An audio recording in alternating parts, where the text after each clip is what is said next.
आत्मेति मूर्ति भेद विभागिने व्योमव्याप्त देहाय दक्षिणामूर्ति नमे। नारायणं नमस्कृत्यं नरं चैव नरोत्तमं देवी सरस्वती व्यासं ततो जयो मुदीर्यते ततो जयो मुदीर्यते।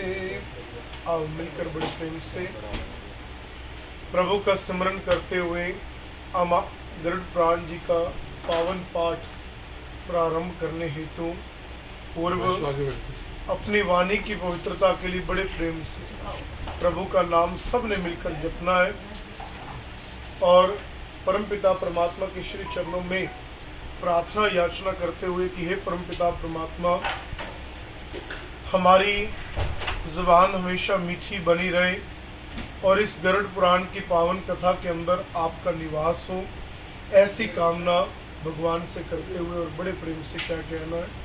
श्री राम जय राम जय जय राम, श्री राम जय राम जय जय राम, श्री राम जय राम जय जय राम, श्री राम जय राम जय जय राम, श्री राम जय राम जय जय राम, श्री राम जय राम जय जय राम। मंगल भवन अमंगल हारी, मंगल भवन अमंगल हारी, मंगल भवन अमंगल हारी, मंगल भवन अमंगल हारी। प्रभु सुदशरथ अजर बिहारी,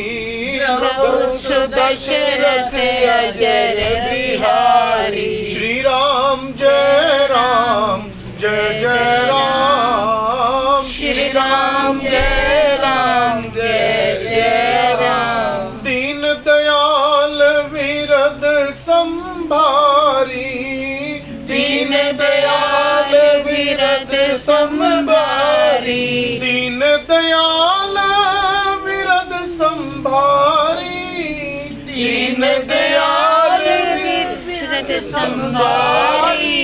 हरहु नाथ मम संकट भारी, हरहु नाथ मम संकट भारी। श्री राम जय राम जय जय राम, श्री राम जय राम जय जय राम। जहाँ पर कृपा राम जी की होई, जहाँ पर कृपा राम जी की होई, जहाँ पर कृपा राम जी की होई, जहाँ पर कृपा राम जी की होई।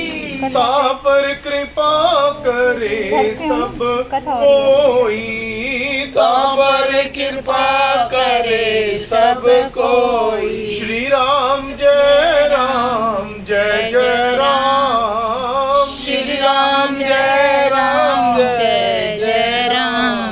मैं तेरा तू मेरा राम, मैं तेरा तू मेरा राम, मैं तेरा तू मेरा राम, मैं तेरा तू मेरा राम। मुझे भरोसा तेरा राम, मुझे भरोसा तेरा राम। श्री राम जय राम जय जय राम, श्री राम जय राम जय जय राम। जय सिया राम बोलो जय सिया राम, जय सिया राम बोलो जय सिया राम, जय सिया राम बोलो जय सिया राम, जय सिया राम बोलो जय सिया राम, जय सिया राम बोलो जय सिया राम, जय सिया राम बोलो बोलो जय सिया राम। जय सिया राम बोलो जय सिया राम। जय सिया राम बोलो जय सिया राम। बोलो राजा रामचंद्र चंद्र महाराज की जय। बोलो शंकर भगवान की। मातृ गंगा तेरी सदाई सत्य सनातन धर्म की जय। श्रीमद् गरुड़ महापुराण की जय। आगे चलते हुए कथा के अंदर गरुड़ जी ने प्रश्न रखा है भगवान विष्णु जी के सामने कि येन येन च पापेन यच्च चिन्ह प्रजायते और याम याम योनि गच्छन्ति तन्मे कथ्य केशव। कि प्रभु मैं जानना चाहता हूं कि संसार के अंदर लोग अनगिनत शरीरों से पैदा होते मरते भी हैं, कर्म अंतहीन है। प्रभु कि येन येन च पापेन प्राणी कैसे कर्म के द्वारा अगले जन्म के अंदर कौन सी योनि के अंदर जाता है मैं जानना चाहता हूं। भगवान कहते हैं गरुड़ जी सबसे पहले एक ब्राह्मण की हत्या करने वाला अगले जन्म के अंदर तपोदिक से पीड़ित बनता है। गौ माता को मारने वाला, गाय का वध करने वाला अगले जन्म के अंदर कुबड़ा बनता है। गरुड़ जी घर की बेटी कन्या को मारने वाला अगले जन्म के अंदर कोड़ी बनता है। ये तीनों पापी जीव चंडाल योनि के अंदर जन्म लेते हैं। विंतानंदन पापों का क्षय ये नहीं कि एक बार मृत्यु हो गई तो पाप भी खत्म हो गए। ना जाने कहाँ का हमें उस पापों का क्षय भुगतना पड़े, कुछ नहीं कहा जा सकता। पुण्य कर्म जितने करोगे आपका इस लोक में भी भला है और परलोक में भी भला। राम नाम एक ऐसा है कि न जाने कितने दुखों को बचा दे। संकट से भी आज भी जब सारे रास्ते बंद हो जाते हैं, सब कुछ खत्म हो जाता है, फिर भी एक सहारा राम का हमें रहता है कि कहीं ना कहीं वो परमात्मा है जो हमारा साथ देंगे। लास्ट में आकर भी बड़े से बड़े डॉक्टर भी इस बात को कह देते हैं कि अब कोई परमात्मा करिश्मा कर दे तो भगवान जाने उसके हाथ में है। आगे ना प्रभु पे बात, कहीं ना कहीं मेल बना है राम के नाम।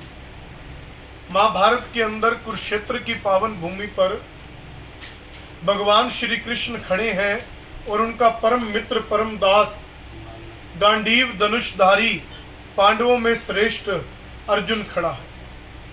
अर्जुन ने पूछा कि प्रभु द्वापर युग का अंत होने जा रहा है और कलयुग की शुरुआत होने जा रही है। भगवान ये बताते जाओ कि कलयुग में कौन सा रूप लेकर आ रहे हो, कौन सा अवतार लेकर इस कलयुग में धरती पर आप आ रहे हो, ये बताओ। भगवान कह लगे अर्जुन मेरा कलयुग में कोई अवतार ही नहीं है। अर्जुन बहुत हैरान हुआ कि प्रभु अगर आप अवतार नहीं लोगे तो लोग किसके सहारे जिएंगे, लोगों का सहारा कौन बनेगा।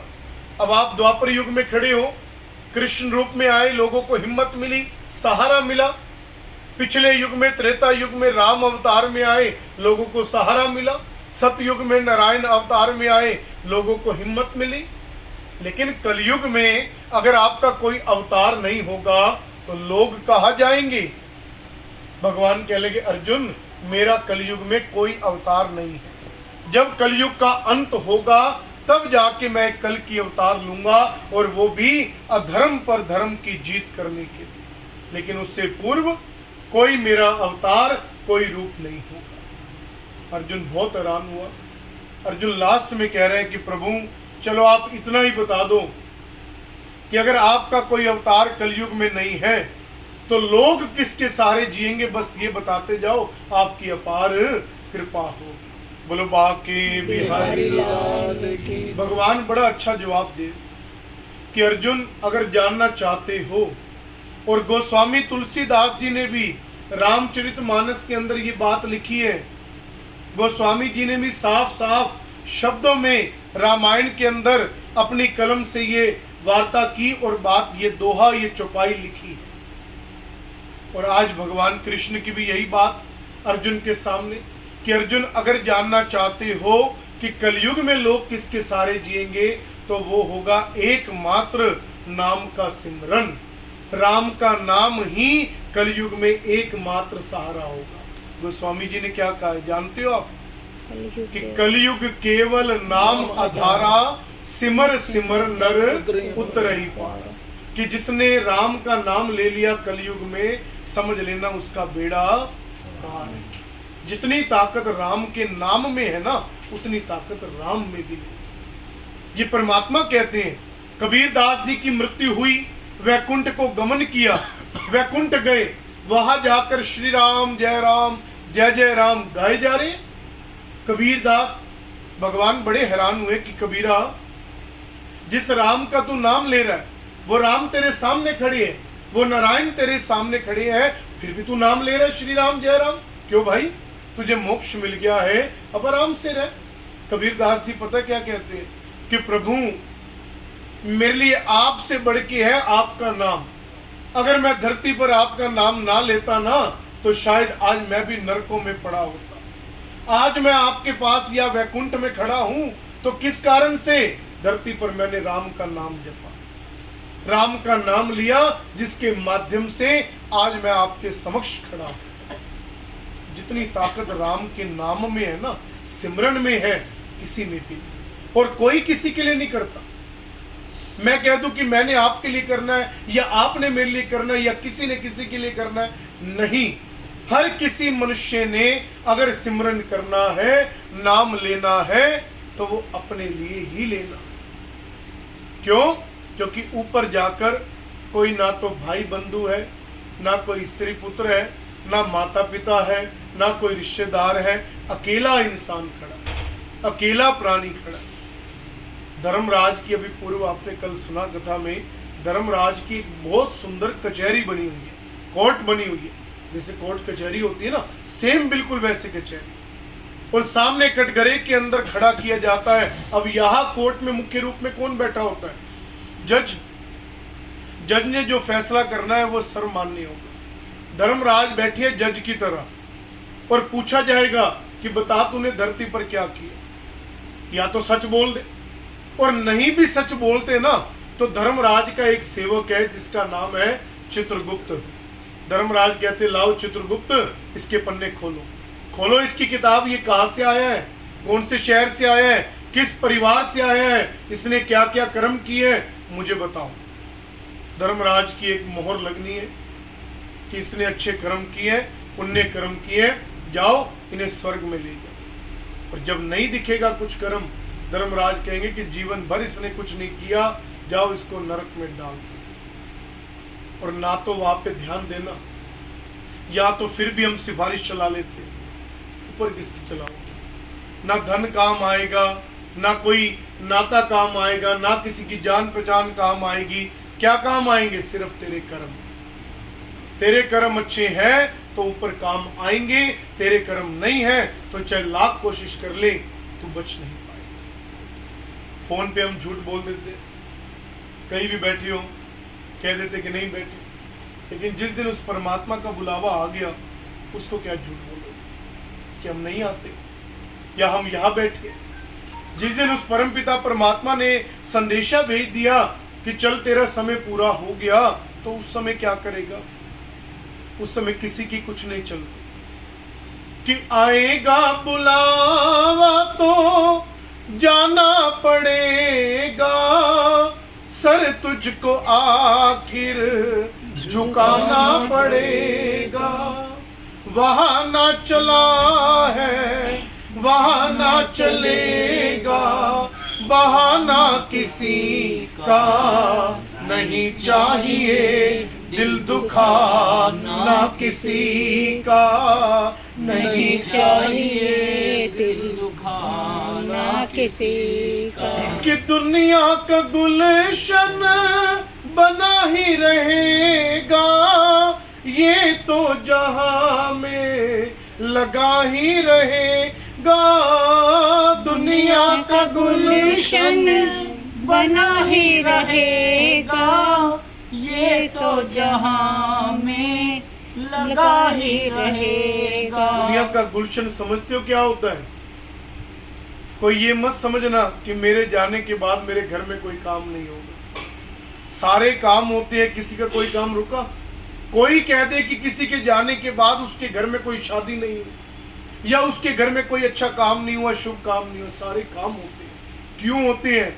क्योंकि भगवान कहते हैं गरुड़ जी, इस दुनिया के गुलशन को कोई फर्क नहीं पड़ता, चाहे कोई संसार में आए चाहे कोई संसार से जाए, दुनिया का गुलशन बना ही रहेगा, ये तो जहां में लगा ही रहेगा। आना किसी का जग में, आना किसी का जग में, जाना किसी का नहीं चाहिए, दिल दुखाना किसी का नहीं चाहिए, दिल दुखाना किसी का। शोहरत तुम्हारी बह जाएगी, दौलत तुम्हारी रह जाएगी, शोहरत तुम्हारी बह जाएगी, दौलत तुम्हारी रह जाएगी। साथ नहीं जाता, साथ नहीं जाता, खजाना किसी का नहीं चाहिए, दिल दुखाना किसी का नहीं चाहिए, दिल दुखाना किसी का। सदा ना रहा है जो सदा ना रहेगा, जमाना किसी का नहीं चाहिए, दिल दुखाना किसी का नहीं चाहिए, दिल दुखाना किसी का। कि नहीं पता कि कब बुलावा हो जाए। प्यारे, किसी के दिल को, किसी की आत्मा को मत दुखा। छोटी सी तेरी जिंदगानी है और पता नहीं लगना कि कब नंबर आ गया और जाना पड़ा। मौत का जब बुलावा आएगा तो उस समय तू क्या करेगा? चाह कर भी हम कुछ नहीं कर पाएंगे। इंसान चाह कर भी कुछ नहीं कर पाता, क्योंकि मृत्यु जीवन का कड़वा सच है। कड़वा तो है लेकिन सच भी है। कड़वा इसलिए लगता है क्योंकि कोई मरना नहीं चाहता। हर कोई चाहता है कि मैं अपने परिवार के साथ जिंदगी जीऊं, लेकिन सत्य तो ये है कि एक ना एक दिन इस मानव चोले को सबने छोड़ना। और रही बात शोहरत की या दौलत की, दारा सिकंदर नाम सुना होगा आपने कभी किताबों में। दारा सिकंदर 2 जहां के मालिक थे, उनके अधीन 2 जहां आते थे, और इतनी पैसा, इतनी दौलत, इतना शोहरत, मान सम्मान था पूरा। दारा लोभ में मरा। जब सिकंदर जाने लगा ना तो सेवक आए, कहने लगे महाराज आपकी कोई आखिरी इच्छा है? सिकंदर कहने लगा हाँ मेरी एक इच्छा है, कहो हम पूरी करेंगे। सिकंदर कहने लगा थोड़ी देर में मेरी मौत हो जाएगी। अब शरीर अवस्था ढल गई, जवाब दे दिया वैद्य ने भी कि थोड़े समय में इनका जाना होगा। मेरी इच्छा ये है, जब तुम मेरी शव यात्रा निकालोगे ना, अंतिम संस्कार करोगे, तो शव यात्रा में एक काम करना, कफन से बाहर मेरे दोनों हाथ निकाल दे। सारे सेवक खड़े हो गए कि महाराज ये कैसी इच्छा है? इतना पैसा आपके पास, इतनी दौलत आपके पास, चाहो तो कोई और इच्छा पूरी करो, कुछ दान करो, कुछ करो, ले देकर जो भी करना है वो करो, लेकिन ये हाथ कफन से निकालना, इससे होगा क्या?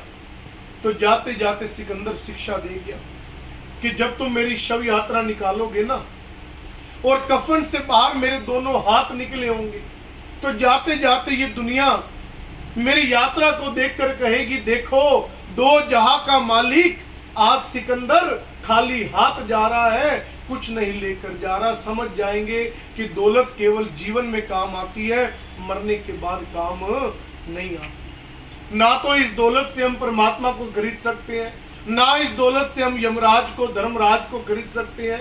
तो किस काम की? केवल जीते जी। मरने के बाद तो यहाँ तक कि एक तन के 3 कपड़े भी वो भी हम उतार ले। हाथों में कंगन होंगे, गले में चेनें होगी, अंगूठी होगी, कुंडल होंगे, वो भी तेरे परिवार के उतार ले। बता तेरे साथ क्या किया। मिट्टी से तू बना था और मिट्टी में तू मिल जाएगा। बस ये तेरी जिंदगानी है जब तक जीवन रहा। लेकिन बात फिर भी वही आती है, देखो कहना करना बहुत आसान होता है। मैं भी चाहे भले ही आपको इस व्यासपीठ से जितना भी ज्ञान दे दूं, पुराण का ज्ञान दे दूं, या कोई भी मेरे जैसा वक्ता कुछ भी ज्ञान आपको दे, लेकिन जब उसके ऊपर भी ये चीज बीतेगी ना तो पता लगता है। क्योंकि जिस तन लागे सो तन जाने, पता उसको लगता है जिस परिवार से एक व्यक्ति कम होता है, जिसके साथ हमने जीवन बिताया, जिंदगी बिताई, उनके पास हम खेले कूदे बड़े हुए, और आज एक दिन वो भी देखना पड़ा कि सामने उनकी चिता जल रही। समय है, वक्त है, किसी को क्या कहा जा सकता। परमात्मा को भी हम कोस लेंगे, कह देंगे कि तूने ऐसा क्यों किया, लेकिन हार के हमें मानना पड़ता है। अब ध्यान देना, बहुत अच्छी कथा गरुड़ पुराण के अंदर आ रही है कि जो लोग तो ये अपने माता पिता का कर्म करते हैं, कि जिनके माँ बाप मृत्यु को प्राप्त होते हैं, तो मृत्यु के बाद जो लोग तो माँ बाप का कर्म करते हैं उनके माता पिता कहा जाते हैं, और जिनके लिए ये कर्म नहीं होता वो कहा जाता है।